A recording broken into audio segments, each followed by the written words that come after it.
Samson possessed strength that made him a legend, yet his life ended in a prison house, blinded and enslaved. His ruin was triggered by a specific relationship, Delilah, the woman who traded his secrets for silver and oversaw the collapse of his world. Most people drift into relationships based on proximity. We let convenience dictate our inner circle, often assuming that the person sitting next to us in a department or a neighborhood is a safe addition to our life by default. This lack of intentionality leads to subtle sabotage. Over years, the wrong companions gradually erode your standards and siphon away the mental energy you need to accomplish your core goals. To prevent this, you are going to build a personalized companion filter and conduct a ruthless inner circle audit. Grab a pen and a blank piece of paper right now. Auditing your friendships is an essential mechanism for self-preservation.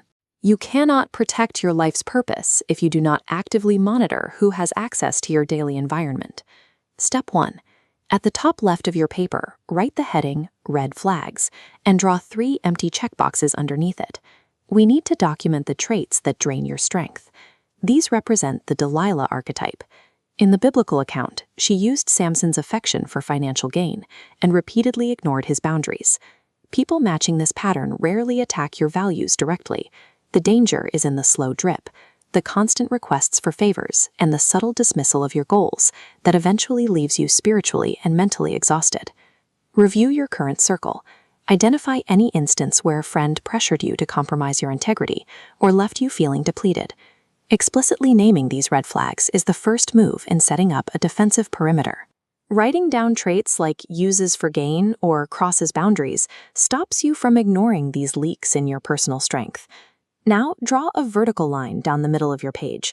On the right side, write the heading, The Jonathan Benchmark, to define the criteria for a true ally.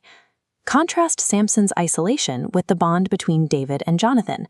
Their friendship is recorded as a marriage of affections, an unshakable loyalty that kept David alive while he was a fugitive. A true ally protects your blind spots when you are vulnerable and keeps their pledges even after you are gone. Years later, David honored this by seeking out Jonathan's son, Mephibosheth, to provide for him. Write down the following 3 benchmarks: mutual support, loyalty, and integrity. These are the non-negotiable requirements for anyone entering your primary circle. A relationship grounded in these traits functions as a strategic alliance. When you find a Jonathan, you have gained an asset capable of protecting you through crises that would destroy an ordinary friendship. To finalize the filter, we will apply the framework found in the Book of Proverbs. This text provides a historical guide for managing the complexities of human behavior. Proverbs outlines 7 pillars of wisdom. 2 of these pillars specifically command us to choose our companions and relationships with care, rather than leaving them to chance. Add these final criteria to your checklist: shared integrity and guards my mind. These additions ensure your companions share your moral baseline and actively protect your mental focus. Using a written framework like this removes emotional bias from your evaluations.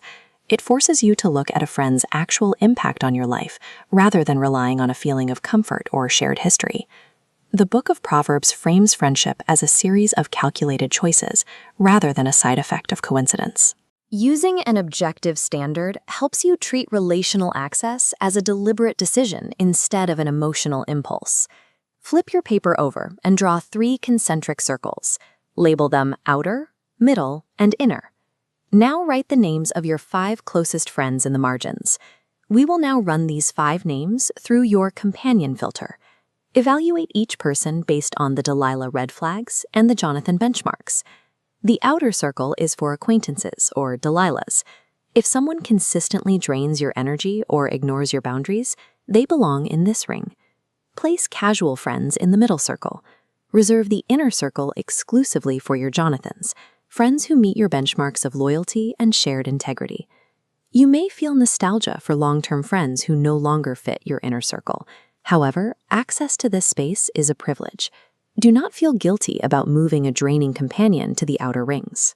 Deliberately mapping your relationships in this way is the only reliable method to protect your core energy from toxic influence. Examine your completed map.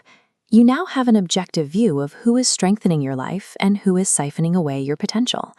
These two archetypes represent the extremes of human connection. Samson's choice left him under the ruins of a collapsed temple, while David's alliance with Jonathan provided him the critical support needed to survive Saul's pursuit and reach the throne. Take one practical step today. Send a message to an inner circle Jonathan thanking them for their loyalty, or make the quiet decision to create distance between yourself and an outer circle Delilah. Do not leave your inner circle to chance. Protect your circle, and it will protect you.